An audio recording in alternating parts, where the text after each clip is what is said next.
Welcome to MFSN, the Hub's Waiver Wire Show. I'm here with Fantasy Pros expert Andrew Seifter and Ross the Boss. Hi, everybody. I'm Ross the Boss. I want to talk waiver wire. I almost said fantasy football, but it's waiver wire tonight with you, Cowboy. I'm excited. Before we get into it, I just want to say Dak Prescott's out for 46 months. I know some of the owners are upset.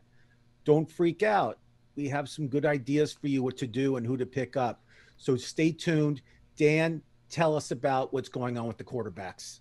All right. I mean, quarterback, I feel like there's always people available unless you're playing in a super flex league and then you're just going for scraps. So, but it is going to be hard to replace Dak Prescott. We all know that. So wait. You mean Andy Dalton isn't the same thing like Dak Prescott? The Red Rocket? No. Listen, I didn't know. Thank God I have you here. I thought they were like. I know. This is why they pay me the big bucks. He's way up there on the waiver wire list this week, I think, for quarterbacks, especially because he plays on such a good team. He's no Ryan Tannehill, but other than that, yeah, I'm with you. I won't beat the dead horse on Tannehill again, but I think if you're a Prescott owner, that's one logical place to look. His ownership levels are still down a bit because the Titans have had this COVID outbreak. If they hadn't, he'd definitely be over 50%, but he's a little bit under in Yahoo leagues right now. So I think he's the boring answer to that question. But to get to your main point there, guys, I do think this is a season where there was this elite tier of quarterbacks that were weekly huge difference makers, and we can't sugarcoat it. I mean, Dak was one of those 2, 3, 4 quarterbacks that gave people a huge advantage. I have a team in my league called C-Mac and Dak. We see how that's worked out so far. I love that name. I cursed both of them apparently, but it's a great name. But now he's just named nothing.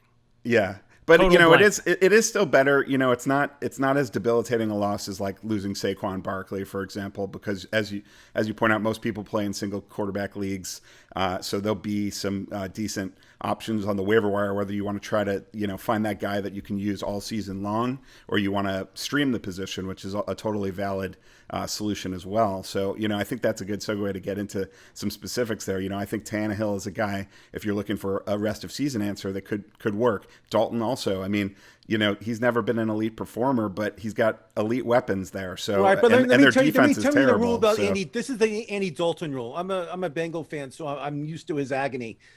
You don't start Dalton on prime time, which means at night. He can't see. Something's wrong with him. Handle the pressure? Or I don't know what it is, it's but a light thing? At night, Spotlights? he's awful. Playoffs. He's not a bat. In playoffs, I think he's like 0 for 10, some crazy stat when he never won a playoff. Don't play him in the playoffs. I think he's just blinded by his own hair. The worst. One of the worst quarterbacks in playoff history. Blinded by the flame of his hair. Yes. But yeah, well, I mean, don't start him. The thing about Dalton is pick him up. If you're a Cowboy fan or you want to pick up, if you have Dak Prescott and you want another guy, it's not a bad pickup. But just don't start him either Monday night or Sunday night when the Cowboys play, because he's going to be horrible. Trust it's Ross one of those, the Boss on this one. Yeah, I see that. I think it's just one of those pickups where it's, the setup is just so great for him. I mean, their defense is atrociously bad, so they're going to have to throw the ball in a lot of games, and they've got this trio of excellent wide receivers. So, you keep saying that, but I mean, come on. AJ Green he's going to get injured very soon. And AJ Green, he plays for the Bengals. You got the wrong team. You got to wake up. This is Dallas Cowboys. CD Lamb. Oh, you're talking about the Cowboys. I'm sorry. I think Andy Dalton is still in Cincinnati. Gallup, who's unbelievable. Don't listen to me. I think it's 2 years ago. I had kids, and now I can't remember anything. Green is waived in every league. He's huge disappointment. Let me ask you guys a question. No, I need to ask you a question. Why are the two of you talking about AJ Green right now? I don't get it. I don't know where AJ Green came in. I think you have Dalton on the brain. And guys, I was thinking of AC Green. Dalton to Dalton Schultz. That's a good combo. We'll talk about tight ends. Dalton to Dalton. Double D. I like that. I kind of like that. You need to have Timothy Dalton watching. We've talked about this before, I think. We've talked about the Dalton. I guess we just foresaw this happening, but I do think that it's a great setup for Andy Dalton to possibly put up low-end quarterback one numbers. I don't think you can count on it, but if you're looking for that longer answer, he's an option. Although, you might just want to stream the position. And I think, like, for example, this week, Kirk Cousins gets to face the Falcons, which are basically a Pop Warner team on defense. So, there's going to be, remember, there's just like guys running like 10 yards away from any defender constantly on that team. So, Cousins can put up good numbers this week, and, you'll be able to play matchups all year in a single QB league and find players like that. So that's another way to go. My number one pickup, though, this is a little bit cheating, but Justin Herbert is at 52%. Oh, I should that remind is cheating. everyone. 52% is not available. I told you guys he was number one last week. You have to listen. You have to hear. Well, I've been talking about him the whole time, but no, you have to listen. But you downgraded him last week, Dan. Whatever. Gardner Minshew is a great guy to elevate above him. Listen, Herbert might be below 50% in like 2 days because the Chargers are suddenly on bye, and people are going to cut him. He's having another good game tonight, though. I think people it's will prime time. This kid has it probably, all. Probably not going to happen. Okay. But if he did get dropped because of the bye, I agree. Right. I agree. Okay, sure. I did not put Justin on it because he's 52%. So I did not. My number one pickup this week, which is Cousins, is number one. Number two, I went with David Carr. I just feel the Raiders. Derek Carr. You don't want to pick up David Carr. Oops, Derek Carr. Oh yeah, well, he and AJ Green. And then retired quarterbacks that are broadcasters. Number three, I have Dalton as number three. As the pickup, and then because you hate Tannehill, so you won't even mention him. I wouldn't mention, but Tannehill's over 50%, isn't he? No, he's not. 47. Do you know that Minshew is 44%? And we did talk about it. We did talk about him last week. No, I don't think that's right, Dan. I mean, can really? Tell me about Fitzpatrick. Fitzpatrick had an unbelievable game against. I thought that was one of the best. Killing defenses. my Tua. And we should be starting Tua, and we can't because of Fitzmagic. It's true. Fitzmagic was one of the top-rated quarterbacks this weekend, and I don't know if I should pick him up. I should leave him there. I mean, what do you guys think? I think he's definitely a good example of a player you can ride the hot hand. We've seen Ryan Fitzpatrick have that hot hand for weeks at a time before, and why not? I mean, he can put up huge numbers. I think it's a totally reasonable option. And with Derek Carr, the problem is he's on bye this coming week. But I agree, he's playing terrific football, and he's another one of those guys where if you're looking for a rest of season type of solution and you want to roster two quarterbacks for 1 week, pick up someone else for this week and then ride Derek Carr after that. I mean, he's playing awesome football right now. So those are the guys I mentioned. I don't know if you guys have anybody else that I forgot. No, you didn't. Those are my five were Dalton, Tannehill, Cousins, Carr, and Fitzpatrick. So you read my mind. Yeah. So do you have anything to add? I have Daniel Jones at number 5. I'm my God! You have Daniel. You really have Daniel Jones. I do. So you would pick him up to start on your team if you'd go on the waiver wire. No, I would trade. I would immediately trade for someone. Daniel Jones broke me last week. If he couldn't do it no against one wants the Cowboys, Derek Jones. I just can't. We're all mixed up about names on this show. What's I have a friend named Derek Jones, actually. But long story short, picking up any giant quarterback's a total waste. It's almost as bad as picking up a Jet quarterback. I just don't. Worse. Yeah, I mean, it's never going to get easier than it was last week, and he still failed. So I'm off Daniel Jones until Thank you. Let's move on to running back, guys. We'll see. I mean, I just had him 5, but that's fine. Yeah, okay, that's fine. We'll let it go. Okay, so running back, I think it's pretty obvious. There's one guy that's like miles ahead of everybody else, and that's Alexander Mattison with the Vikings. Dalvin Cook limped off the field, came back for one play, came out again. His status is very much up in the air for next week, and we know on this show we've been talking about it for weeks. I talked about it. I told you. Yeah, I talked about it too. Yeah, he's a guy that should be stashed. And stash him away. Exactly. This is a guy that you could have cut your kicker for. This is a guy you could have cut your kicker for and been holding on to during that game. Although I don't even remember when it was. Was it a Sunday night game? I can't remember anything. It was the Sunday night game. But was AJ Green in that game? Was AJ Green in that game? Regardless, Alexander Mattison is a guy that should have been owned all along. There's a few of these elite handcuffs that should really never see the waiver wire. But fantasy managers get impatient sometimes, and that's why he's available in like 60% of leagues right now. And it doesn't look like Cook's going to be out like super long term, but I mean, as long as he's out, But he could Mattison is a make top such 10 a difference. running back. Exactly. And he could make a difference even in just 1 week. Just dominate your week. Yeah, but Cook Exactly. gets And you hurt never every know. year. Maybe Cook has been Cook. hurt. And I told everybody else that Cook will be hurt, and he gets hurt. I told you, Ross. I told you. I told you first. I didn't tell any of you. Pick up I didn't tell any of Mattison, you. Pick up Pollard for the Cowboys. Yes. Stash these guys if you have room. But I mean, really, the running back I still like position- Snell also. There's a whole long list. You guys, those guys for sure. Jamal Williams too with Green Bay. You got Gio Bernard, Darrell Williams, Brian Hill, Boston Scott. All these guys are one injury away. I will say also value. Jamal Williams is one of the guys that can actually produce value all on his own. I agree, and that's why I have him ahead of those other guys I just mentioned. Because I do too. I have Mattison. How is Justin Jackson doing this game? He's actually we're filming in the middle of this. Yeah, he's splitting the work completely evenly with Josh Kelly, just like I said would happen. They both had, last I checked, they both had 9 carries.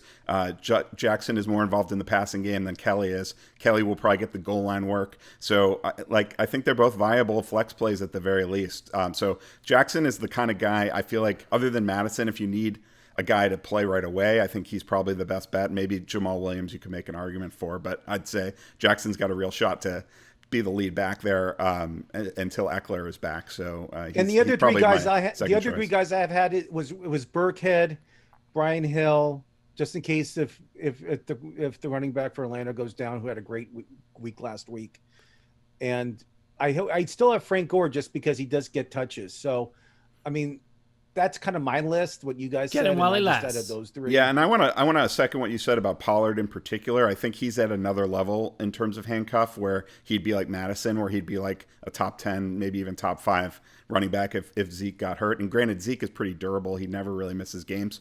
But that's just we talked about. Chase Edmonds was a guy like that, and now you can't get him, right? Now Mattison was a guy like that. Now you're not going to be able to get him. You can still get Pollard in a you got to get ahead so be ahead of the game on that, I agree. Also, the Cowboys. I think Pollard's a good pickup if you have room on your roster. If you don't pick him up. Obviously. Yeah. Well, the other thing is, do you guys think the Cowboys are going to run more now with Dak out? Yes. I hate to even ask because it makes it, I don't know because like taking advantage of the injury, they probably will, but then again, as their defense keeps bleeding points, they're not going to. That's not going to be. Yeah, they're not going to be able to. Yeah. Okay, well, let's talk wide receivers, guys. I mentioned this guy week 2. I said pick him up. No one listened. Of course, I had him. Is Chase? I remember. I hope you know. do. Chase Claypool. I was from like, Billy Notre Dame. Gardell. How did you know? Chase Claypool true. from Notre Dame had one of the most unbelievable games I've seen in a long time for a rookie. Yeah, as Billy know. Gardell owned him. Do you remember Yep. Billy? Also Yeah, said Billy had. He is a huge Steelers fan, so that helped. It was a shrewd move on his part. He knows his stuff. It was a great move. And Chase Claypool, I don't know if he'll repeat what he did last week, but he did prove to everybody that he's a great receiver. Did you guys hear about his nickname? He's not my number 1. Just so What's you his guys nickname? know. He's not my you number haven't 1 heard either. the nickname? What's his nickname? Well, his nickname is Mapletron because he's from Canada. And But I he's guess like Megatron. That's the Canadian Megatron. I think I did see that on Twitter actually, with the emoji of the maple leaf all littered all over it. It was pretty cool. Yeah, I'm not sure that one will last. My number one receiver pickup this week is Henry Ruggs III. Really? Okay. I have him just because I think he'll be the most consistent. I feel he's the number 1 receiver for the Raiders. Carr's throwing the ball unbelievable. This guy catches everything. I don't know if you saw the catches. He stole one ball off a guy's helmet. He was unbelievable this week. Yeah. This guy was a machine. I don't usually endorse people who steal things off of people's helmets. But I really feel Ruggs is my number 1. I love to hear what you guys think. It's a bold take. I like it, Ross. I don't agree, but I like it. I think that Ruggs is incredibly talented, and he did make my list. I have him at number 5.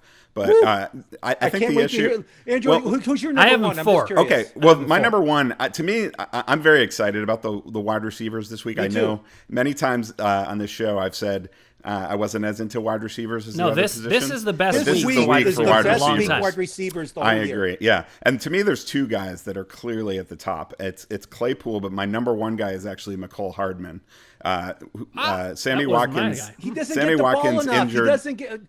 Sammy Watkins injured his hamstring. He's out for 2 weeks. He's out I know, multiple weeks. They have like 2 other Don't guys blame that come Sammy up. Watkins for it. His hamstring got injured. He didn't injure his own hamstring. Listen. He did it on Mecole Hardman. Mecole Hardman was already popping up in the box score constantly, even with his limited snaps. They still had him playing on special teams too, and he was doing everything. I mean, the guy only needs 3 or 4 touches a game to put up a huge fantasy numbers. Now he's definitely going to get more than that. I mean, Watkins was the number 2 receiver in that offense.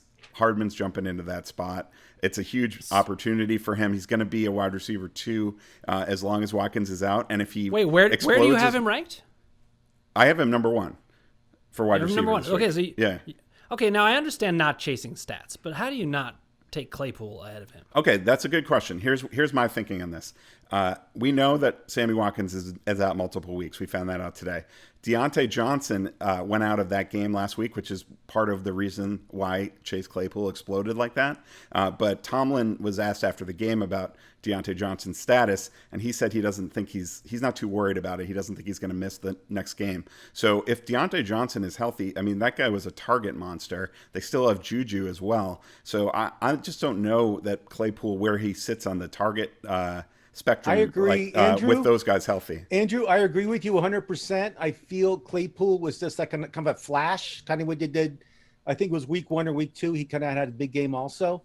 I don't want to pour cold water on it because I still think he's worth an aggressive FAAB bid. I'm not saying you shouldn't go out and get him. I think he's got a chance to emerge as the best receiver on that team. He does, and it's a great passing attack. Big Ben is in vintage form. So, I'm not saying not to pick him up. I think he's a great pickup. I just think Hardman has a clearer opportunity in the short term and as much talent and a better quarterback. So, to me, he wins on every level. My number 2 guy was Brandon Cooks, just because I feel that Watson is starting to throw to him a lot more. And I feel that he had unbelievable years when he played for the Rams and for the Saints. I think he has the potential to be a big-time receiver again. He showed his stuff last week, and I have him as number 2. What do you guys I have him think? 3. So I think we all are definitely on him. But I'm curious. I have him Dan, 3 also. Wait, Dan, but do you not have you not have Hardman and Claypool at the top? Who do you have at the top? I have Claypool 1. I have Hardman 2. I have you do? Cooks Okay. 3. Good. That's Yeah. Yeah. So I have that with the reverse order, but yeah. I have Ruggs 4. My 5, though, is Travis Fulgham. I don't know how much to trust this guy, but he exploded. I mean, The only reason I don't love him is because all the Eagles receivers are hurt, most of them. Right. I mean, I think Right, Jeffrey's but- coming. I but think it- Jeffrey's coming back soon. I think. Yeah, yeah, but and if Deshaun Jackson's Carson coming back Wentz, soon. but if Carson Wentz establishes trust with one of these guys, he's going to get it going. Actually, Carson Wentz is somebody. If I have Dak Prescott and trying to replace him, Carson Wentz is one of these buy low guys that I try to snag because he's got a lot of upside potentially. You may have to go for something like that. Quarterback was 5 minutes ago though. What I was going to say is Travis Fulgham is it's about him. I have Travis Fulgham at 6, and the only reason he doesn't make my top 5 is just because it's a loaded week for Because there are 5 ahead of him. Yeah, that's the reason, exactly. Yeah. But the know. guy you haven't mentioned that I have in my top 5 is Laviska Shenault. DJ Chark I have injured his him ankle. 6. He injured his ankle, and didn't we even know know that. the Jaguars like to throw the ball a lot, and they have been scheming Shenault to make sure they get manufactured touches for him every single week. And he's got if Chark is out next week, I think Chenault's got a big opportunity. Every time we do this, I think to myself, like, I learn things during that. I come out better on waiver wire selections from having talked to you guys. I appreciate it because now I'm thinking, well, why do I have Ruggs ahead of Shenault? Because I mean, I love your argument, Ross, but I also think you could eeasily argue that Shenault could be ahead of Ruggs because he's got a more clear role. Ruggs I has think more Ruggs upside. only had like 3 targets or something. Like he's a deep ball guy. He's one of the fastest players in the NFL. He's going to have his splash games, and I think he's going to have a great career, honestly. But I don't know that you're going to be able to count on him for that consistent production every single week. I just don't think the Raiders have a number 1 receiver except maybe their tight end. I feel Ruggs is their number 1 guy for sure now. I think Carr will throw to him a lot more. We won't see that for another week because of the bye week. But if you guys can do it, pick up Ruggs. He's available in a lot of leagues. I picked him up in He's a great pickup. I think we all agree on that. already. Honestly, if you need a wide receiver, this is your lucky week. You should be able to get at least one of these guys, and they're all good pickups. And it's a good point for us to keep in mind, because last week we were like, there's really not much available. I mean, Scotty Miller was my number one pickup, and he put up a goose egg. So I'm just going to own that. I mentioned Jeff Smith last week. That's how desperate I was. Smith had 11 targets this last week. Unfortunately, he only caught 3 of them. Let's move on. Let's move on to tight ends. Let's talk about tight ends. Yeah. And okay. The number one to me is extremely clear on this one. I'm curious. Who is it? Well, Andrew made reference to this last week. I own Goddard in all of my leagues. That's my number one. Yeah. He's by far the best pickup for tight end. Now, when is Goddard coming back? It should be just 2 weeks, like 2 weeks, I think, from now. Yeah. So the idea is to pick him up now, stash him away, and then start him, because Ertz isn't doing anything. I mean, my God. He hasn't even made it to 10 receiving yards in either of the last 2 weeks, even with all these injured receivers and without Goddard. I mean, Ertz is just completely falling apart. Ertz hurts. Yeah. Ertz is probably one of the biggest disappointments this year in fantasy football. My body hurts. I mean, I don't know. I know it's a contract. I know he's like having problems with the front office, with the contracts and everything else. But long story short, I don't see him being an Eagle next year. If you have him in your leagues, I suggest either you drop him or put him on waivers or just stash him somewhere. And there's a great Twitter handle called "Did Ertz break a tackle?" and it always posts no. So I recommend you follow them. Now another guy that's available. He's under 50%.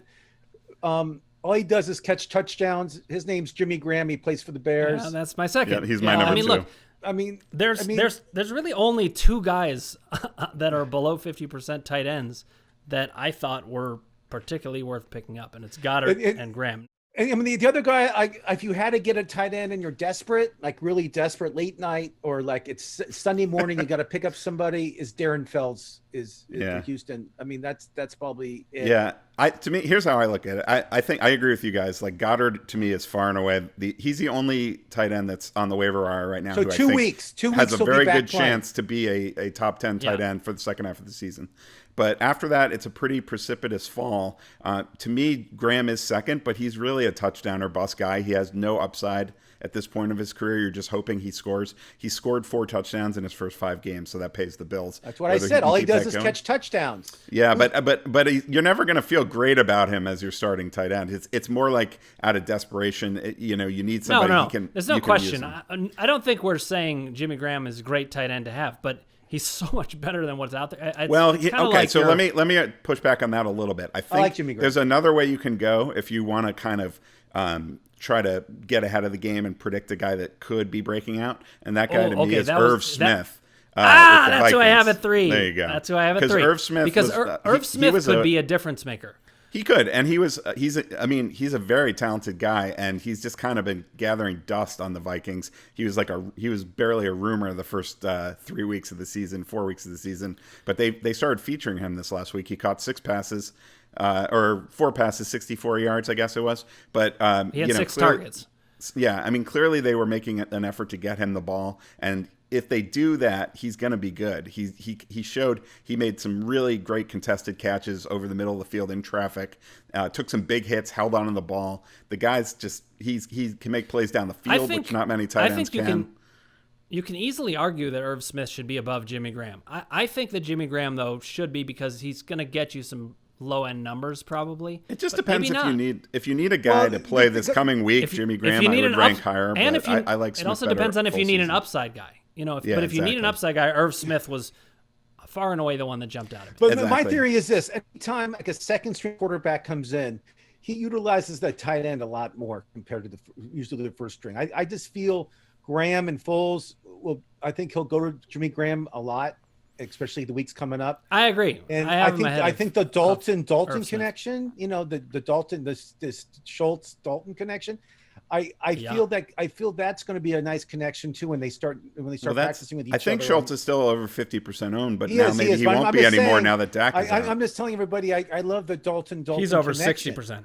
Yeah. But I did want to bring up one other guy that's in the Irv Smith category to me. These guys that are kind of you plant the seed and see what blossoms is Gerald Everett. with the that's my Rams next guess. because he's also very talented. He had a great game last week. And I think he led the team in receptions, I believe. yeah, exactly. He had 90 yards. He looked great. Really with the Rams, it's just a question of who will they give a chance to. I mean, we've seen that Tyler Higbee can put up huge numbers if they give him a chance. Gerald Everett, I think, could also put up huge numbers if they give him a chance. It's possible they don't give either of them a chance because they're running a pretty conservative offense generally. It seemed like this last week they changed that up a little and decided the best way to attack Washington was through the air. But they're more of a run-heavy team overall this season. But Everett certainly has the talent. The Rams have kind of become like the Patriots running game. Their entire team is almost unstartable. It's ridiculous. You have no idea who's going to do it. Andrew, I have a question for you. So who do I start? Higbee or Everett if I need a tight end?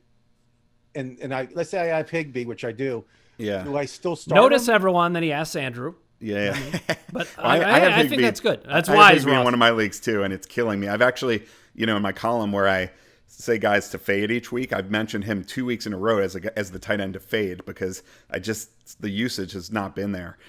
So I don't feel great about him. I have trouble playing Everett ahead of him right now. But honestly, I wouldn't really put either of them in my top 12 tight ends this week. Yeah, me either. I'd rather play. I think I'd rather play Jimmy Graham than either of them right now. But I think they both have that upside that he obviously doesn't have.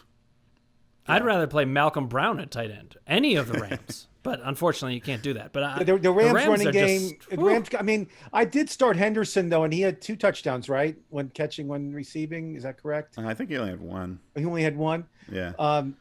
But Akers actually came back and looked pretty good, and they said McVay said after the game that he's going to try to get Akers more involved next week. So I saw that. If anything, he's the one trending up right now. Yeah. I saw that. Let's move on to defenses. Let's talk about defenses because it's there's not much going on. I bet you guys know who I'm going to pick as my number 1. There's a clue that should tell you. Well, the first thing we have to do is make sure people are aware because of the fallout from all these COVID-19 outbreaks that have been going on. The schedule makers have really switched things up a whole bunch. And I know I haven't looked at ESPN and CBS and Sleeper and all those, but I know Yahoo has not yet updated the schedule for the players to account for the schedule changes. So that's just something to keep in mind when you're making your waiver claims. Make sure that the players you're picking up are actually playing the teams you think they're playing or not on a bye. And that's particularly important with defenses, obviously, which are so dependent on the matchups. So, Dan, why don't you name your number 1, which is probably based on the matchup? My number one defense is playing the Jets. Drum roll. Yeah. Jets. And that is Miami, unless they changed up the schedule on me more than I know. But Nope, I do think it's interesting. My number 1 defense is Washington because they're playing the Giants. I feel the Giants are so bad, and they'll turn over the ball a million times. And I feel Washington could get at least 1 defensive touchdown. So that's my number 1 pickup. I have Washington third. I actually have the Giants second. The Giants and Washington, I'd play either of those defenses. That's going to be an ugly game. But I'm with Dan. I mean, I think the Dolphins against the Jets is a slam dunk number 1. Yeah, but the Dolphins are they playing in Denver or is it? No, they're playing the Jets. Oh, they're playing the Jets. They changed the schedule. Yeah, the schedule got switched. They're playing the Jets in Denver. This is so messed up. Well, that's happening in baseball, right? No, it's good I asked. So now people know they're playing the Jets, which I think is the number 1 play. Also, the Jets and the Lions. And the Dolphins have been pretty solid, actually. They're okay. My second one. This is controversial. I think that the defenses are so shabby this week that if you have an extra roster spot, you should scoop up the Chargers, even though they're on a bye. They're an actually good team, and they have Jacksonville the next week. Mm-hmm. This is where you can sometimes get a really good defense on the wire with the bye weeks. I'm only saying if you have room. If not, then you should just pick up somebody else. I have Green Bay as my 3rd pick. I think they're starting to kind of round into form, but maybe it's because James Jones sold me on the team. Yeah, no, I'm Crickets. Dolphins first, and then Green Bay is okay, but they didn't quite make my top 5. I've got Dolphins first, then Giants and Washington in that game. That's going to be a sloppy mess of a game. My 4th team is actually the Panthers. who face the Bears. We know Foles is an upgrade over Mitchell Trubisky, but that's really not saying that much. I mean, that offense is struggling to get to 20 points every week, and the Carolina defense has actually not been quite as bad as it looked like they were early on in the season. So I think that they're not a great exciting pickup, but I would be okay with that. I had the Panthers to also. I think it's a good pickup for this week. Let's talk my favorite subject. I know you guys aren't big fans, but my favorite subject to talk about is kickers. And I know loves it. I've been we gotta saying get some this. kickers on our show. When the cameras stop, Ross is just talking about kickers. When I've been saying this, I'll give you two kickers who are like under 3%. Most people are talking about banning kickers, and Ross is talking about loving kickers. He once had 4 kickers on his roster. I do not support banning kickers for the record. Under 5% that you should pick up if you have room. The first one is Sanders from Miami. He's like 3%. Yes. He's been money all year. I'm going to give you props on that one, Ross, because you mentioned him last week, and I wasn't really on board when he was facing the 49ers, but he had another great week. He's actually kicked 10 field goals in the last 2 weeks, which is insane. And now playing the Jets, they're 9-point favorites. I mean, he's my number one this week too. If you're one of these guys that float kickers, like somebody I know on the broadcast I'm talking to, who could that be? I think Sanders at 3% of the population has him, which means he's probably available in your league. I suggest you pick him up. The other one I have is Gano. He was lights out this week. He was kicking 50-yard field goals like it was 20-yard field goals. I mean, he was like unbelievable. Yeah, and he could pronounce his name many different ways. How do you say his name? Gano. Graham Gano. Well, I think the best. If I was a broadcaster, every time he made a field goal, I'd go Graham yes. And you sounded like Marv Albert just there. Yeah, right. Why not? Now Sanders is my one. Gano is number 2. Mason Crosby is my number 3. That's under 50%, just because Green Bay scores so many points. And if they're Green not Bay's scoring, on bye, they'll kick field goals. No, they were just on bye this last They were week. just on a bye. So that being said, that's right. Mason's like, I think Mason's like, he's like 20% or 30%, whatever he is. He's way below. 30, he's probably available in your league. So I would pick him up if you have room. But I just feel Sanders is going to have another huge game coming up. I mean, I just feel. I have Crosby first because I bounce all over the place with kickers. I cannot settle in to anything because they always fail me. You shouldn't settle in. Although I have to say, I can't even settle into not settling in. That's what I mean. So to liven this conversation up a little, one thing about kickers for me is, very well that I don't like to commit to kickers. I like to use that roster space to my advantage in other ways. But in one of my leagues, who was sitting out on the waiver wire, but Greg the Leg Zuerlein was sitting out there. So I have Zuerlein now, and it's like hard to let him go. I mean, he's just such a good kicker. I love Greg. Yeah. I have him in one of my leagues, and I wish I hadn't let Blankenship go. I should have just kept Blankenship. You could have picked him up. Easy for me. It was easy for me to not use like a 10th round pick in the draft on a kicker. I was never going to do that. But when you can get a guy for free on the waiver wire, it makes it a lot more tempting to just hold on to a guy every week. But even so, I mean, I don't think I would hold 2 kickers through a bye or anything crazy like that. Not this year. I think with Sanders and Gano like on the waiver wire and then available, and knowing you can pick them up, I mean, that's the thing. There's always plenty of value on the wire for kickers. I mean, in theory. And the kicker that's leading the league in kicking is the Bengal kicker Bullock. Yeah, who would have ever predicted 90% of the leagues. Yeah, exactly. The other kickers Except didn't they get shut out? See, I don't like kickers. No, we kicked a field goal at the end. You didn't see the field goal the Bengals kicked. Yeah, they got their 3 points. They got their 3 points. I mean, that's why you play that's why it's about matchups with kickers in my mind. So this week, the other guys you didn't mention that I would look at are Steven Gostkowski with Tennessee. As bad as he was in the first week, the reason I didn't mention him third weeks is because I don't know if Tennessee is going to play another game the whole year. Are you worried about COVID? What their story is. Yeah. Well, they're hopefully going to play tomorrow, which is today for people watching this. The other way to go is just with great kickers who have just always been good. So I have Prater second. Yeah, Prater's good because he can hit those 50-yarders. Yeah, but he plays for such a loser team. I mean, do you really want him as your kicker? I mean, think about it.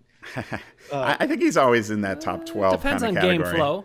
You're right. He actually has the record for the longest field goal in NFL history. I think you guys know that. Yeah. And another That's thing right. about Prater he broke it, right? 64 yards. Yeah, and Prater wants to come on our show also, just so you know. I talked to his agent actually today. There you go. I was just saying we need to get a kicker on the show for you. Yeah, Ross. Hey, Matt, who picked you? So when Prater's on, we all love I'm you, going to Matt. tell him. Come on I'm in. going to tell him all about Andrew, what he does with kickers, and piss him off. Hey, I have picked up Matt Prater many times though. The nice thing about constantly dropping kickers is you also get to constantly pick them up.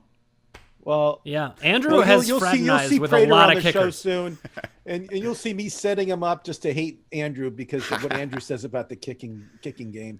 One other kick, if you want a game that's going to be good for kickers, I'm looking at that Minnesota Atlanta game. I'd take the kicker on either side. Dan Bailey, Young Ho Koo, either of them are going to be decent. I had Bailey in week 1, and they kept going for 2 over and over and over. I'm just like, no, I got to get away from that. But one other thing I want to mention, we have a Tuesday night game this week. So normally we have our waiver wires. Just one. There's one. But do you guys see anything changing in terms of your picks based on what might happen in that game? Any predictions? Well, I mean, if Derrick Henry went down, then I'd want Evans, the backup there, is right up there. And maybe not quite with Mattison. Well, it depends. If Henry was out for the season, Evans would be my number 1 waiver claim. So I'm stashing Evans in a league right now just in case. I'm stashing him too. It's funny you said that. Well, the reason you watch early football news on Sunday, I hope everybody gets up early and watches, because you see all the game changes and all the games that are, with COVID, you got to be aware what's going on in your surroundings. You just can't set your lineup Saturday morning and then go out fishing Sunday morning thinking everything's okay, because it's not. You have to watch at least the 10 o'clock kickoff and get the news and know what's going on. He's talking Pacific time, everybody. Just want to put that out there. That's actually also manager. And I just feel people ignore, like, I didn't know the Patriots aren't playing. I didn't know this. I didn't know that. You got to keep up with the news. I mean, totally. It's a much more stressful process setting your lineups this year. If one of these guys that sets the lineup, I know people that set their lineup on Friday and they don't even check injury reports. They don't check what's going on COVID wise. You can't do that and win your league. You're going to lose. No. Actually, that's the worst. People like that win their leagues all the time. It's so irritating. They don't deserve to. Not in a good league. No way, man. And the other thing I want to mention is we have these new hats, and I don't know if you can see, but you can see the name of the show right here. And then I turn beautiful. it on like this, and then look how cool the hat is. Yeah, actually, that used to be a black hat, and then a monster came in. And that's why. But I will say, Evans may still be available when Evans is available in like show. 96% of the leagues or something. I don't mean available in percentage wise. I mean he's a free agent, not even on waivers, because their game hasn't started. So if you're watching this show and he's available, scoop him up. If you're not wedded to all your roster spots, which sometimes you are. But one other thing I wanted to say about that bye week, not the bye week situation, but just the COVID situation and all of that is, it's just we're in this uncharted territory. What's going on? COVID? Yeah, you heard of it. There was this big philosophical debate I was seeing on Twitter this week. There's kind of two camps. There's the people that say that you should roll the dice on your studs, and they're like, just we don't know for sure the game's going to be played, but if we're feeling reasonably confident that it will, just stick with them. Don't bench Derrick Henry, on Sunday. And I was sort of on the other side of that because I feel like.